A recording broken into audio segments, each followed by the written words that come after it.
عائشہ صدیقہ نظر آتی ہے جو کہ عورتوں کے مسائل بتاتی ہے. پھر میں اس قرآن کے اندر دیکھتا ہوں، اس قرآن کے اندر مجھے سورۃ فرقان نظر آتی ہے جو حق و باطل میں فرق کرتی ہے. پھر میں اپنے آقا کی سیرت کو دیکھتا ہوں، اس سیرت کے اندر مجھے سورۃ زمر فاروق نظر آتی ہے جو حق و باطل میں فرق کرتی ہے. پھر میں اس قرآن کو دیکھتا ہوں، اس قرآن کے اندر مجھے سورۃ نور نظر آتی ہے جو حیا کا درس دیتی ہے، پاکدامنی کا درس دیتی ہے. پھر میں اپنے آقا کی سیرت کو دیکھتا ہوں، مجھے اپنے آقا کی سیرت کے اندر سورۃ عثمان ذو النورین نظر آتی ہے. پھر میں اس قرآن کو دیکھتا ہوں، اس قرآن کے اندر مجھے ایک سورت نظر آتی ہے جس کا نام سورۃ قصص ہے جو تحریف کے واقعہ بتاتی ہے. پھر میں اپنے آقا کی سیرت کو دیکھتا ہوں، وہاں پہ سورۃ صدیق اکبر نظر آتی ہے جو تاریخ کے بہت بڑے عالم ہیں. پھر میں اس قرآن کو دیکھتا ہوں، اس قرآن کے اندر مجھے سورۃ صف نظر آتی ہے جو بہادری کا درس دیتی ہے، دلیری کا درس دیتی ہے. پھر میں اپنے آقا کی سیرت دیکھتا ہوں، وہاں پہ مجھے سورۃ حیدر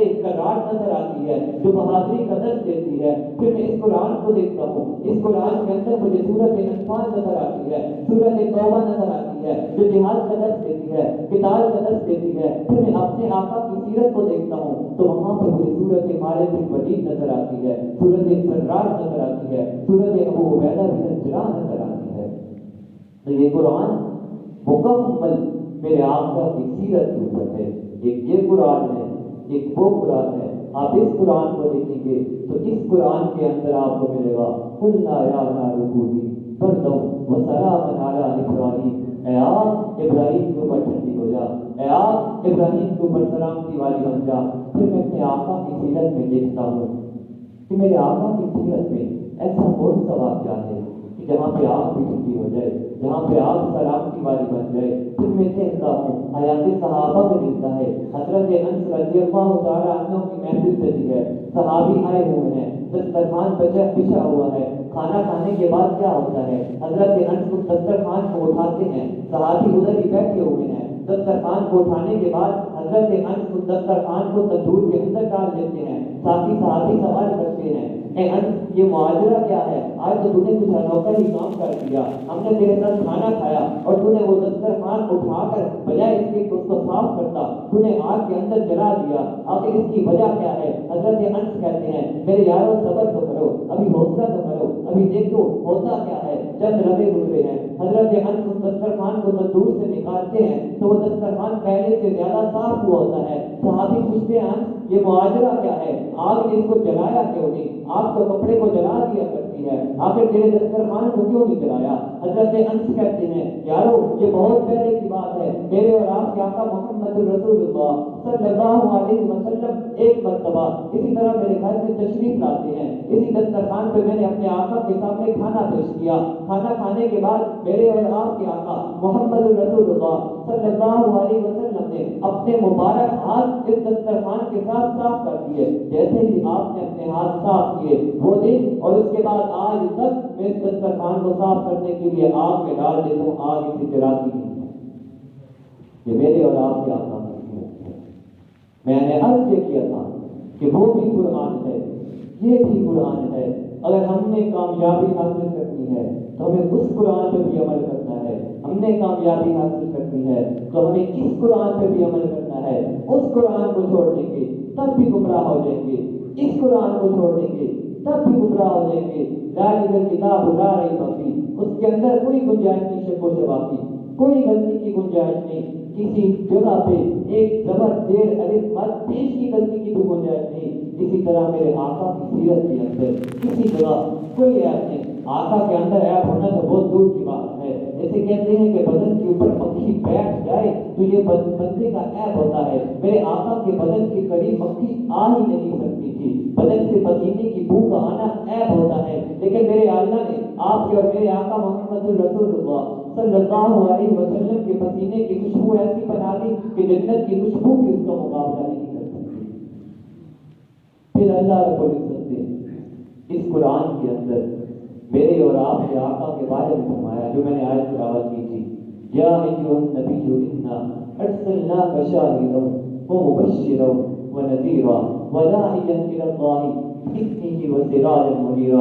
اے محمد صلی اللہ علیہ وسلم، ہم نے آپ کو روشن سورج بنا کر بھیجا ہے، اور جب سورج نکلا کرتا ہے تو سورج کی پہلی کرن اس عمارت پہ پڑا کرتی ہے جو سب سے بلند ہوا کرتی ہے، جو سب سے اعلیٰ ہوا کرتی ہے، جو سب سے ارفع ہوا کرتی ہے۔ تو میرے آقا کا سورج جب طلوع ہوا تو سورج کی جو پہلی کرن پڑی وہ سیدنا ابوبکر صدیق پہ پڑی جو سب سے بلند تھے، جو سب سے اعلیٰ تھے۔ پھر اللہ رب العزت نے فرما دیا کذلک اخرج شطرہ کہ اے میرے پیارے نبی صلی اللہ علیہ وسلم، یہ جو آپ کے صحابی ہیں، یہ جو آپ کے ساتھ ہیں، کیونکہ ہم نے آپ کو سراج منیرہ سورج کہا ہے، تو یہ آپ کے صحابی قدر ہے، یہ آپ کھیتی ہیں۔ ایک کھیتی وہ ہے جو دنیا کے اندر ہماری ہے، ہماری اس سورج کو، ہماری اس کھیتی کو یہ سورج پکاتا ہے، محمد کی کھیتی کو محمد کا سورج پکاتا ہے۔ اور پھر محمد جب اپنی کھیتی کو پکاتا ہے تو پھر وہ کھیتی کیسے پکتی ہے؟ ایسے پکتی ہے کہ بلال حبشی کو ایلوں پہ لیٹ جاتے ہیں لیکن کلمہ نہیں چھوڑتے۔ حضرت خبیب و خباب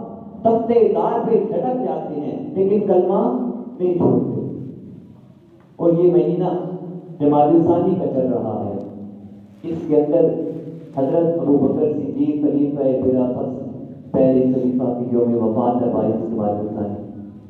حضرت ابوبکر صدیق رضی اللہ تعالیٰ عنہ کے بارے میں ان کے بہت سے فضائل ہیں، ٹائم بھی کم ہے تو دو چار انشاءاللہ آپ کے سامنے پیش کروں گا۔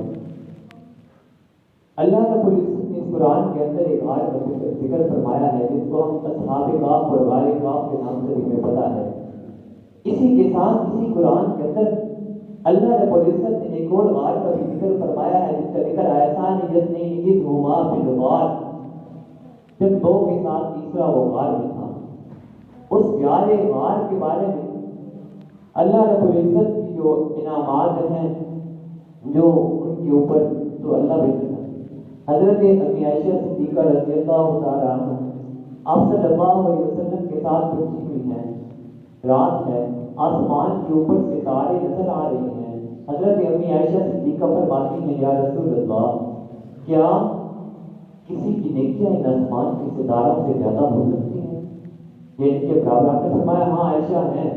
حضرت عائشہ کے دل میں کیا کہ شاید وہ میرے باپ سیدنا ابوبکر صدیق ہوں گے کہ ان کی نیکیاں آسمان کے ستاروں کے برابر ہوں گی۔ آپ نے فوراً پوچھا یا رسول اللہ کون ہے وہ شخص؟ آپ نے فرمایا عائشہ وہ عمر بن خطاب ہے۔